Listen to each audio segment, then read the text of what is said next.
এই ভিডিওতে আমরা দেখব কিভাবে মাইক্রোসফট এক্সেলে কাউন্টি ফর্মুলা ব্যবহার করে স্পেসিফিক কিছু ভ্যালু বা স্পেসিফিক কিছু রেজাল্ট আমরা পেতে পারি। আমি এখন যে শীটটা নিয়ে কাজ করছি এটা হচ্ছে আমার একটা কোম্পানির এমপ্লয়ি স্যালারি ডেটাবেস। এখানে আমার টোটাল 500 জন এমপ্লয়ির স্যালারি এবং তাদের গ্রেডিং আছে।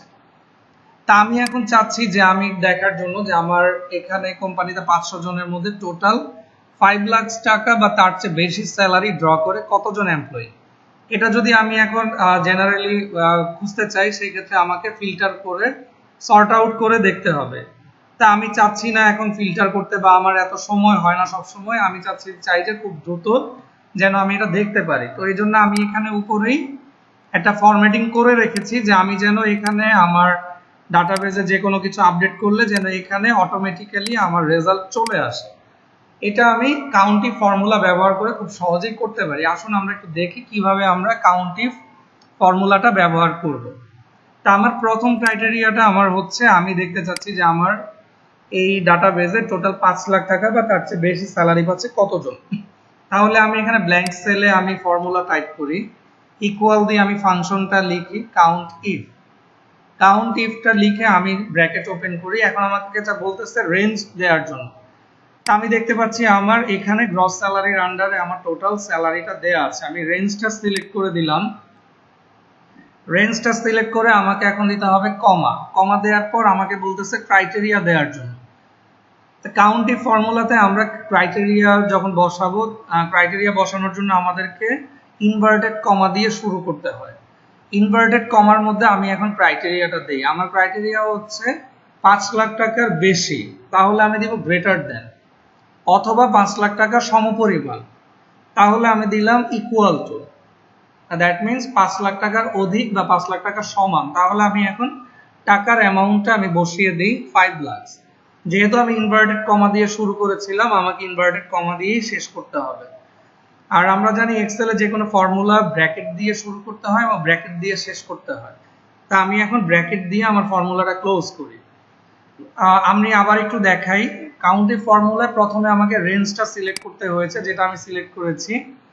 তারপর ফর্মুলা লজিকটা বসানোর জন্য আমাকে ইনভার্টেড কমা দিয়ে শুরু করতে হয়। তা আমি দেখতে চাচ্ছি 5 লাখ টাকা বা তার চেয়ে বেশি স্যালারি পাচ্ছে কতজন। তো আমরা যদি বেশিটা দেখতে চাই তাহলে আমাদেরকে দিতে হবে গ্রেটার দেন সাইন, এবং সমপরিমাণ যদি দেখতে চাই তাহলে দিতে হবে ইকুয়াল। তো আমরা যেহেতু দুইটাই দেখতে চাচ্ছি, এ কারণেই গ্রেটার দেন অ্যান্ড ইকুয়াল দুইটা সাইনই আমি এখানে ব্যবহার করেছি। তারপরে আমি অ্যামাউন্টটা লিখে দিয়েছি 5 লাখ। ইনভার্টেড কমা আমি ক্লোজ করেছি এবং ব্র্যাকেটও ক্লোজ করেছি। দ্যাট মিনস আমার ফর্মুলাটা এখন ডান। আমি যদি এখন এন্টার দিই, আমি রেজাল্ট দেখতে পাচ্ছি 37। দ্যাট মিনস এই টোটাল ডাটাবেজে, এমপ্লয়ি ডাটাবেজে আমাদের টোটাল 37 এমপ্লয়ি আছে যারা 5 লক্ষ টাকা বা তার অধিক স্যালারি ড্র করছে। সেম একইভাবে আমি যদি এখন দেখতে চাই যে 2.5 লাখ টাকা বা তার চেয়ে বেশি স্যালারি পাচ্ছে কতজন, তাহলে আমি পরের সেলে এসে ঠিক আগের মতো আমাকে এখন ফর্মুলা টাইপ করতে হবে। আমি টাইপ করলাম কাউন্টিফ। আমরা জানি এখন প্রথমে আমাদেরকে রেঞ্জ সিলেক্ট করতে হবে। আমি রেঞ্জটা সিলেক্ট করলাম। রেঞ্জটা সিলেক্ট করে আমি উপরে চলে আসি, এসে আমি কমা দিয়ে ইনভার্টেড কমা ওপেন করি। পরে আমি এখন আমার ক্রাইটেরিয়াটা বসাই। যেহেতু 2 লক্ষ টাকার অধিক, তাহলে আমি গ্রেটার দেন দিলাম। তারপর দিলাম আমি ইকুয়াল। ইকুয়াল দিয়ে আমি এখন অ্যামাউন্টটা বসাই। সরি, 2 লাখ না, আমি 2.5 লাখ টাকা দেখতে চাচ্ছি। 2.5 লাখ টাকা বা তার চেয়ে বেশি। আমি অ্যামাউন্টটা বসে ইনভার্টেড কমা ক্লোজ করলাম, ব্র্যাকেট ক্লোজ করলাম। আমি এখন এন্টার দিই। দিলে দেখেন আমি রেজাল্ট দেখতে পাচ্ছি 89। দ্যাট মিনস টোটাল 89 জন এমপ্লয়ি 2.5 লাখ টাকা বা তার চেয়ে বেশি স্যালারি ড্র করছে। তা আমি এখন দেখতে যাচ্ছি যে আমার টোটাল 1 লাখ টাকা বা তার চেয়ে বেশি স্যালারি নিচ্ছে কতজন।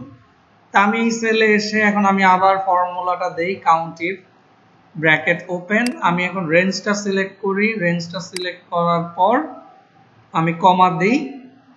কমা দিয়ে আমি ইনভার্টেড কমা ওপেন করে আমি এখন আমার ক্রাইটেরিয়াটা বসাই। আমার ক্রাইটেরিয়া হচ্ছে 1 লাখ টাকার নিচে, দ্যাট মিনস লোয়ার দেন। তা আমি এখন কিবোর্ড থেকে লোয়ার দেন সাইনটা টাইপ করলাম।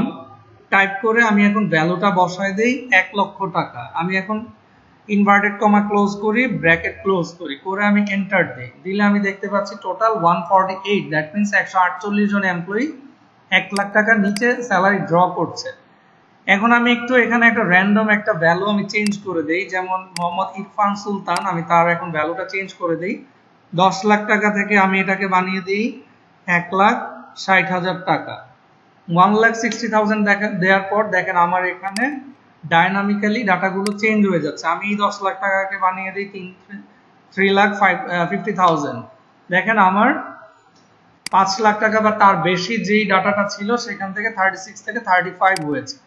এভাবে আমরা কাউন্টিফ ফর্মুলা ব্যবহার করে খুব সহজেই ডাইনামিক্যালি আমরা আউটকাম দেখতে পারি, যা আমাদের সময়কে অনেক বাঁচাবে। তা আশা করি সবাই বুঝতে পেরেছেন। Thank you.